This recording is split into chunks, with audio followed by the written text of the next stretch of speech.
In the early 20th century, many suspected that the increase in fossil fuel combustion may be contributing to a greater carbon dioxide concentration in the atmosphere.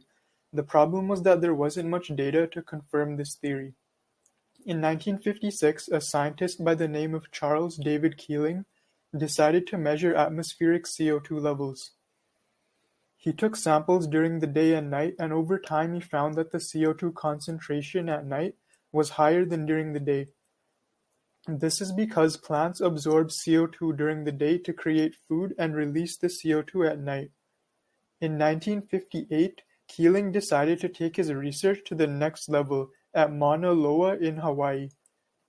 The reason why the summit of Mauna Loa was chosen is because of its location, which is far from cities which produce large amounts of CO2, and the elevation allows for the measurement of large moving air masses.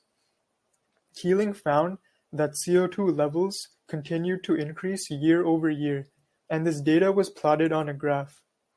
The indigenous people of Hawaii must also be recognized and appreciated, because the Mauna Loa Observatory is built on their sacred lands.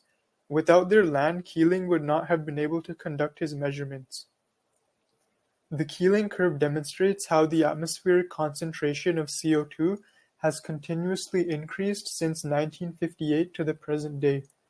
On the left side of the graph, the CO2 concentration is measured in something called ppm, or parts per million.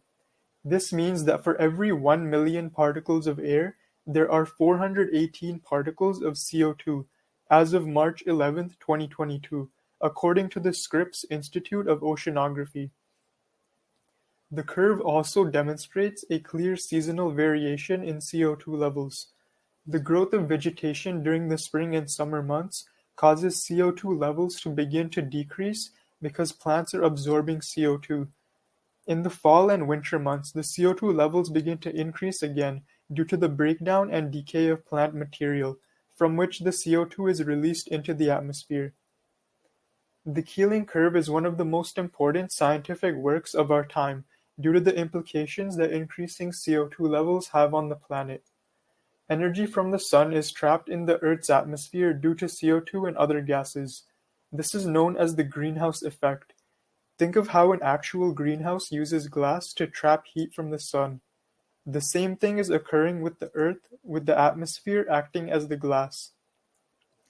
Historically, the CO2 concentration in our atmosphere has been between 200 and 280 ppm.